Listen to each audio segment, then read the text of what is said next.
Hi, everyone. Thank you so much for joining us today for our March travel talk. Um, you have a good amount of people that have joined us, so I'm sure some will join a couple minutes late, but we're going to go ahead and get started. My name is Megan Howard. I am the Director of Sales at Shorts Travel, and I'll be leading our call today for our March travel talk. We've been hosting these travel talks since the beginning of 2017. For those of you that don't know what a travel talk is, these are brief webinars we host monthly to educate you on various hot topics in the industry, as well as insight into what's happening here at Shorts Travel.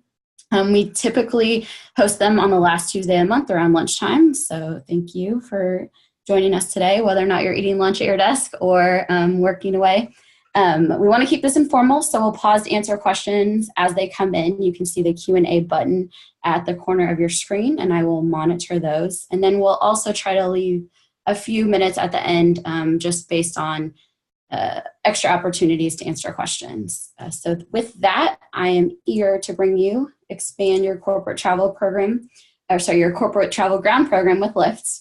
And we're pleased to have Spencer Ivey, Account Executive with Lyft Business, joining us today. Welcome, Spencer. Are you there? Can you hear me?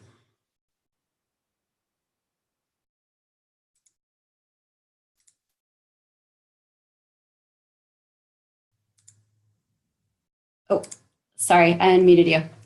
All right. Oh, that was a test to myself. Sorry. That's all right. Cool. Well, hey, thanks, Megan. I appreciate you all inviting me here to talk today. I guess quick background on myself. Born and raised in Philadelphia and went to school out in PA at Bucknell University. Moved out to the Denver area about 2.5 years ago, and started working for Lyft in Denver specifically about 10 or so months ago when we opened an office here. And the whole idea with Lyft opening an office out here in Denver is to focus specifically on our relationships within the corporate travel space. So everything from working with travel management companies like Shorts to working with large travel programs across the United States.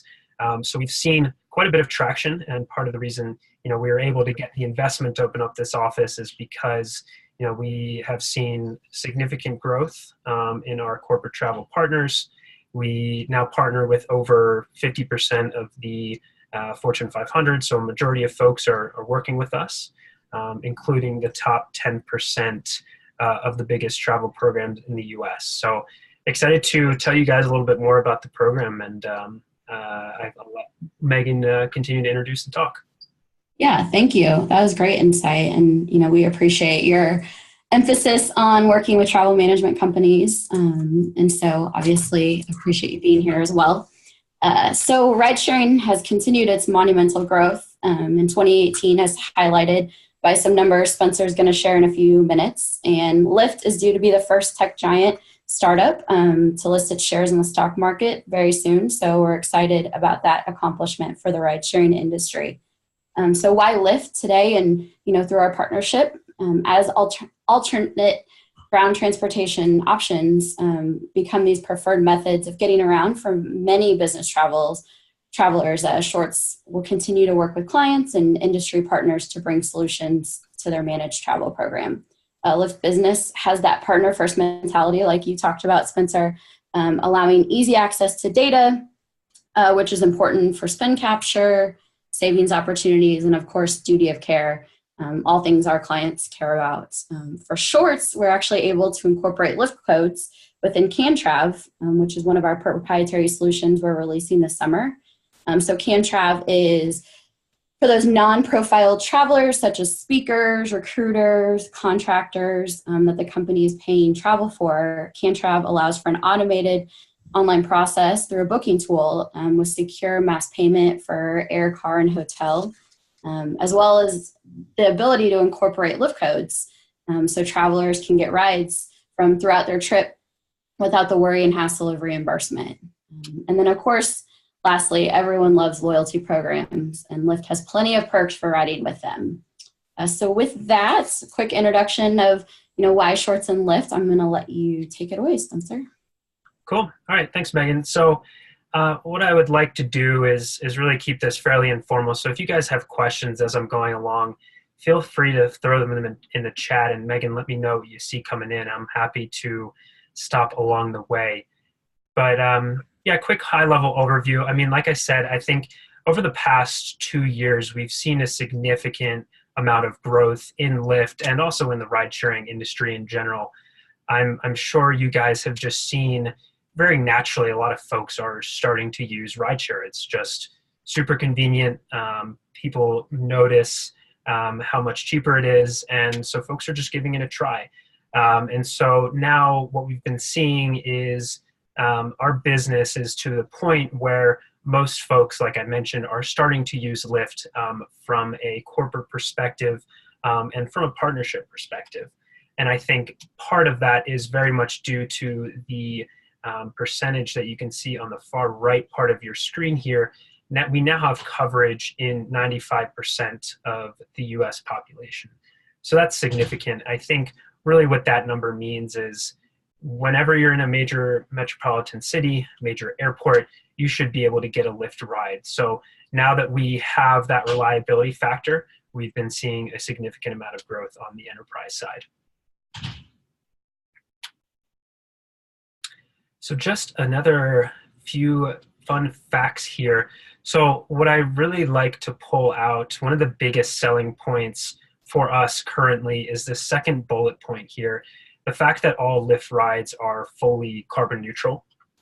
So this is a program we actually started just last year, and there's actually a great blog post about it on our blog that kind of goes through our sustainability program, where we are going in the future, but also what we're doing today. So as of last year, Lyft became one of the largest voluntary purchasers of carbon offsets in the entire world. This is really, our commitment to make what we're doing sustainable. We are very conscious of what we're doing to the environment, and we want to be a part of making a positive change going forward. So I encourage you guys, if you know clients that, have an eye towards sustainability, if you know that they're interested in seeing what they can do, particularly in their ground transportation program to, help out, I would encourage you to take a look at that blog post, and perhaps I can route it to Megan to send to some folks afterwards, because I think it's super interesting and certainly a topic that is becoming more and more important as we talk about programs like this. So that's something that's great. And then I think the Run Up and Donate program is another interesting differentiator for us as well. So this is really giving folks an opportunity to round up the cost of the ride to the nearest dollar to donate to a charity of their choice. So awesome program, $10 million that we've given to organizations since 2018. Really, really great. And then just a couple other points on our growth. I think generally speaking, like I mentioned on the last slide, we have seen a ton of growth over the past year. And one of the outcomes for organizations specifically with that growth has been a significant decrease in the cost of ground transportation. So I think if you have access to various tools to estimate the cost of rides, I can send one particular tool that we use frequently over here. It's called Ride Guru. It's just ride, RIDE .guru, G-U-R-U, U. And we can see as you look at different rides, you can basically punch in an address on both sides, and you can come up with an estimate. And you can usually see across the board as you look at taxi versus other sorts of transportation, Lyft is something in the neighborhood of 30 to 50% less expensive. So have the conversation with your clients if they're still seeing a lot of rental car spend, if they're still seeing a lot of taxi spend. Getting folks to switch over to Lyft and promote Lyft more frequently is going to have an impact on cost savings. Awesome. So quickly on this slide, so one of the major things as a part of our program is being able to give folks who manage a travel program access to new data and new capabilities to basically improve the experience of folks who are using Lyft already. So basically the product we're talking about in this case as it relates to corporate travel is what we call our business profile. And this is basically just a separate mode within the same Lyft app that people can use to either link up their expense management tool. They can use to charge directly to the business, so they can input a company business card that rides will all be charged to. And what it does as people start taking rides using this business profile is all the information will flow to this portal that you guys see on the top right. So what this is something completely complimentary as a part of our program. There's no costs or fees associated with setting any of this stuff up. We have heard of our competitors sometimes charging a 10% premium on the top of all the rides. I don't know if you've been seeing that with any of your clients as well, but it's not something that we have been doing. We've been keeping all of these services completely complimentary. But as it relates to this portal, folks will be able to see all of that data for rides coming in. So they'll be able to set up reports if they want to see some of this data on a weekly or a monthly basis. That's all something they can set up here, as well as making sure they can manage who has access to the program. So one of the interesting things that I think is a little bit later on the presentation, but being able to add and remove folks from being able to have a business profile so that people can keep basically their employee roster very clean as to who is in the travel program for Lyft and who is not.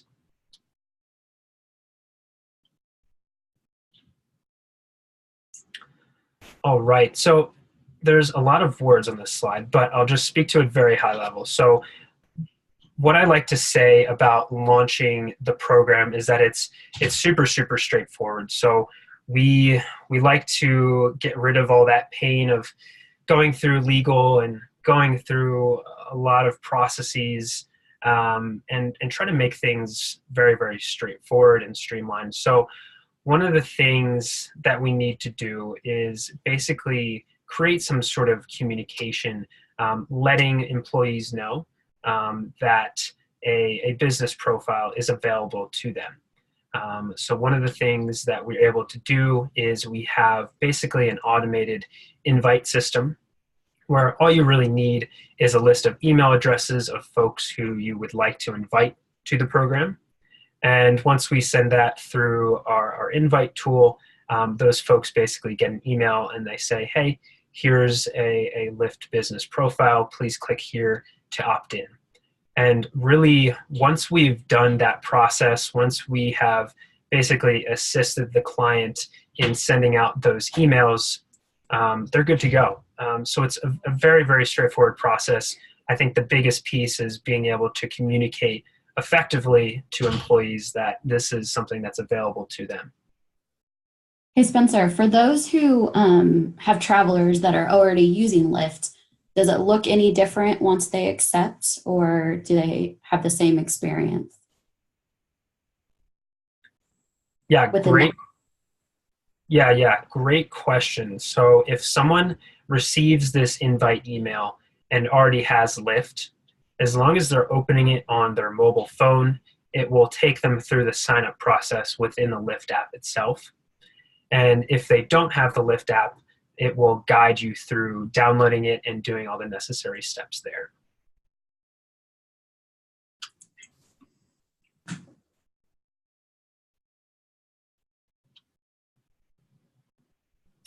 All right. So other things, so we just talked really high level about corporate travel, but there are a few other products that I want to mention that we have seen gaining a lot of popularity over the last year or so. One of them is an employee roster sync, which we call People Sync. So what People Sync is basically the ability for a company to link their employee roster with that Lyft portal that I showed you earlier, so that people are automatically added and automatically taken away from the program as they join or as they leave. So we find with companies that might be going through high growth, or with companies that just don't want to be managing on a day-to-day basis, the updating of employees. It's a really nice solution to kind of make the program very self-sustaining and very automated. So we've been seeing a lot of interest in this as well. It's also a product that makes the handling of these employee emails very secure. So this is definitely a direction we're seeing a lot of companies go towards. And then speaking on Concierge, so Concierge is a good product for if you have one person who you know is available to order rides for other people. It's something that we see folks using, for example, for perhaps sending folks home if they got sick or they needed to go home for an emergency.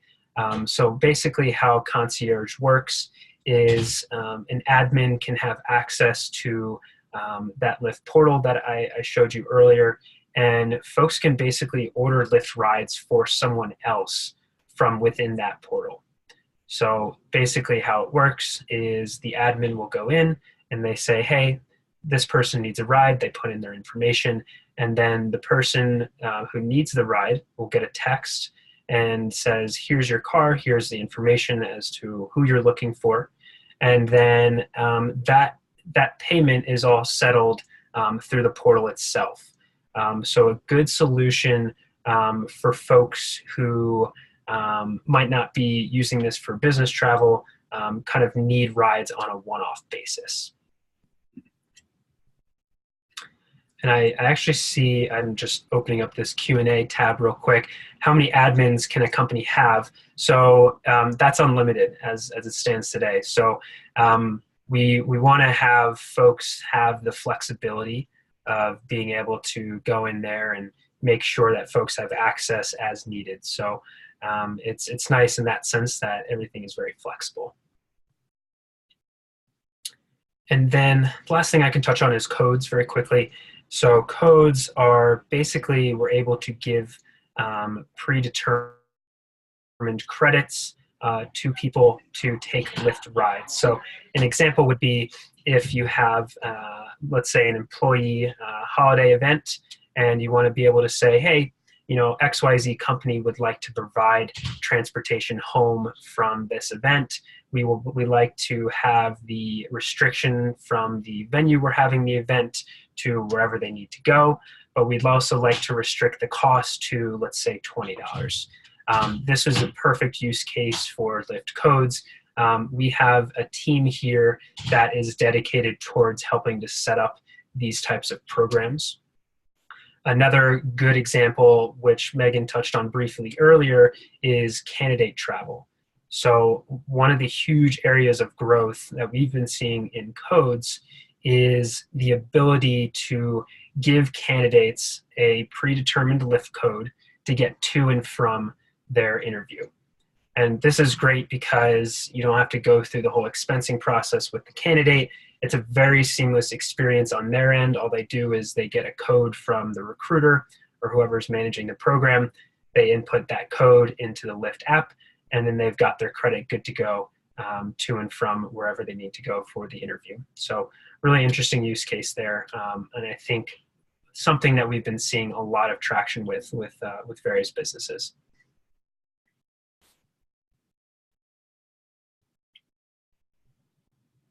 All right, so I talked a little bit about PeopleSync. I think the only other thing I would add at this point is that setting up this type of employee roster sync really also helps with engagement. So we see a much higher adoption rate with folks receiving the invite from the PeopleSync product versus just sending out the invitation email. It tends to be something that really helps to manage the program very smoothly. And then actually the other thing I will add as well is that with PeopleSync, we're able to add on a couple of custom tags. So if a client says to you, hey, we want to be able to track, let's say, an employee ID, or we want to be able to track, let's say, expense codes. These are things that are handled really well through PeopleSync, and helps to get folks kind of an additional layer of data as they're managing their program and collecting data on where folks are going, and making sure that everything is pretty straightforward from a data standpoint. Hey, Spencer, we had a follow-up kind of going along the lines of this, of introducing Lyft Business within your program. But as far as the people that already have Lyft through the normal app, once you download through the Lyft Business, is it the same interface as the normal Lyft app, or how does that work? Yeah, that's a great question. So it is the exact same interface as the normal Lyft app. The only thing that folks are doing when they're taking a ride from a business standpoint is toggling into business profile mode. And basically what you'll see is, as you type in an address for where you'd like to go, at the very bottom of the screen before you order the ride, there is an option to be either in the business mode or in the personal mode. So you can switch back and forth between the two as folks are either on business trips or on their personal. Okay, great.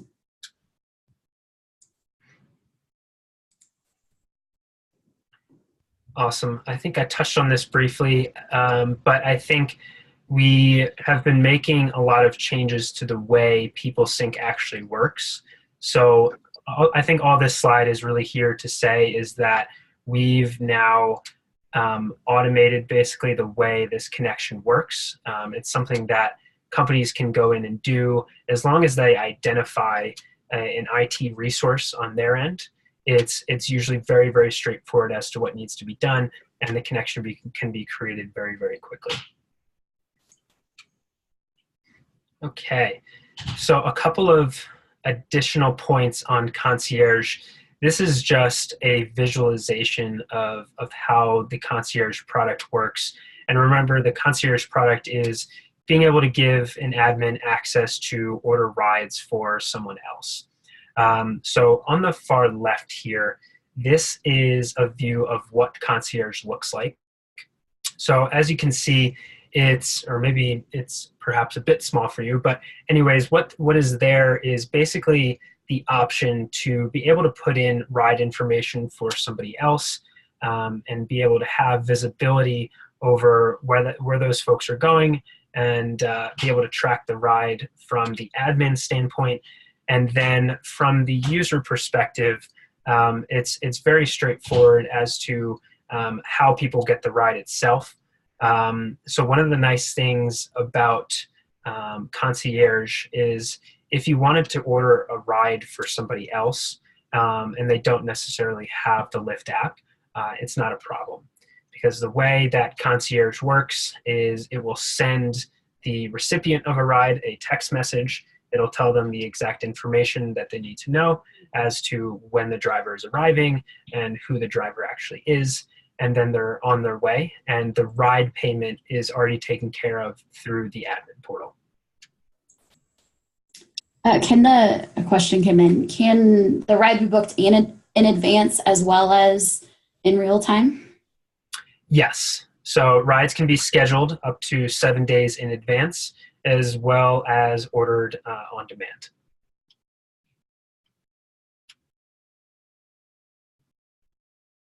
All right, so I spoke to Lyft Codes a little bit as well, but I think Lyft Codes are a very straightforward product to use that definitely solves a lot of these use cases where folks wanted to give someone transportation but didn't necessarily want to go through the whole annoying expense process. So I think as it stands today, like I mentioned, there is a team here on Lyft's end that is able to assist with larger programs using Lyft Codes. So we usually say if there's over 600 individual codes being created, then please reach out to a member of our team and we'll get you taken care of. But the nice thing is there's also a self-service portal that folks can go into if you're hosting an event with around 600 folks or below. It's lyft.com/events. And what you can do there is basically set up all the parameters that you would need to. So you can set up getting the invoices, you can set up restrictions on price and on location. And then it's all very, very straightforward as to how folks can input the code and get riding. So there's nothing to worry about on the participant end. All they do is input the code, and as long as they are riding within the parameters of that code, then the credit or however much money you've decided to give someone will automatically apply.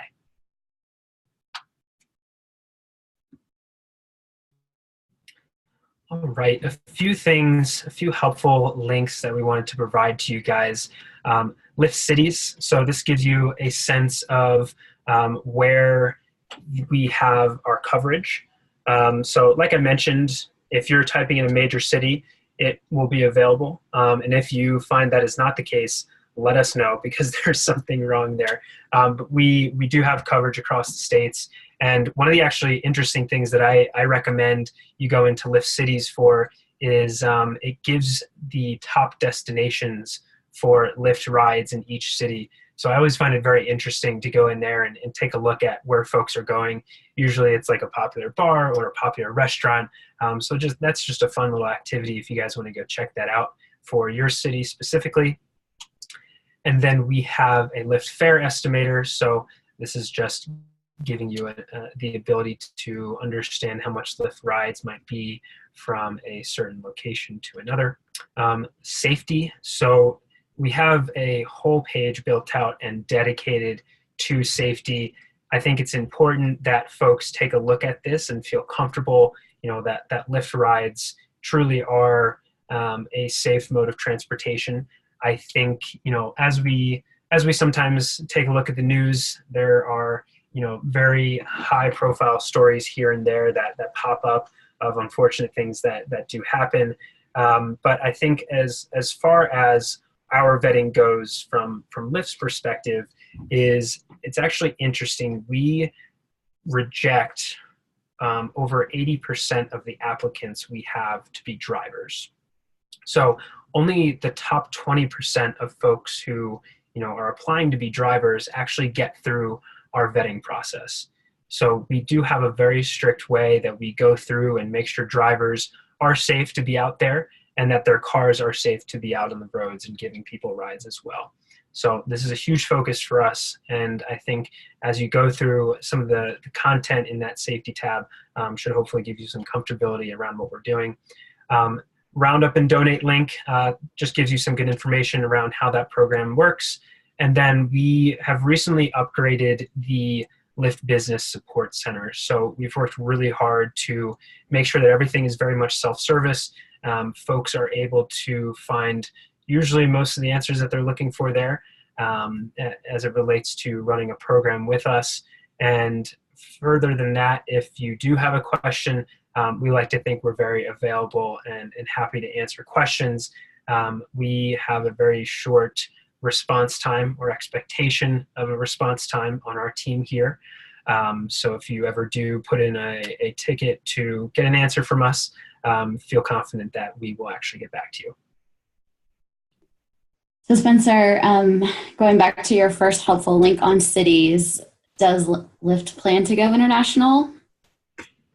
That is a great question. So all we can say today is really that Lyft's next level of growth could potentially be international. They definitely don't pay me enough money to know exactly when that will happen and if it will even happen. But my general thoughts on the topic is, as you take a look at where Lyft has been going as a business, I mean, now that we have filed to go public and will do so probably within the coming weeks, I would expect that our next level of growth would be something like going international. So it seems to make logical sense, at least to me, from an individual contributor standpoint. So as to the timing and when that will actually happen, that remains to be seen. But I think the very short answer as it relates to Lyft being international is, as it stands today, just think of us as a provider within the United States. That keeps things a little bit easier for the time being. But I have to imagine we will be there someday. Great, thanks. I appreciate all that information. So from our perspective, the what's next. So your account manager or a product team can set up a meeting with Lyft to discuss your specific account needs and what Lyft can offer as far as solutions and helping provide savings and benefits to your travelers. And then STM can help get your traveler set up and assist with the communication plan. Obviously, Lyft has put a lot of effort into that as well. So it really is a partnership between all of us. And then lastly, obviously, the saving money for your ground transportation is the ultimate goal, while also providing that enhanced traveler experience. One last question. I know we're right at the time, but going back to the money, but also enticing travelers, are there any rebates or discounts that you offer through the program? So as it stands today, we do not offer any discounts or rebates. And the reason for that is that the margins that we operate on are extremely thin. So one of the ways we're able to be a very low-cost ground transportation partner is that we're paying around 80 to 90% of the ride out to the driver themselves.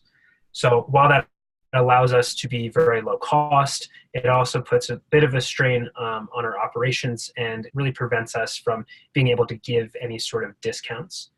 Now, having said that, one of the things that we do in order to make sure folks are incentivized to really take a lower cost option are the various rewards that we have as a part of our program. So we were unique in this sense that we were one of the first in the ground transportation or rideshare space to offer loyalty rewards. So one of the things that we've done is we've launched a 5 business rides for $5 in personal credits loyalty program. So as folks take 5 business rides with Lyft, they'll be able to get $5 back to take in their personal rides.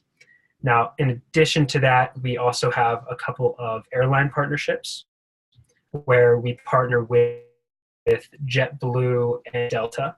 So if an employee has a loyalty account with either of those airlines, they can basically connect them to their Lyft account.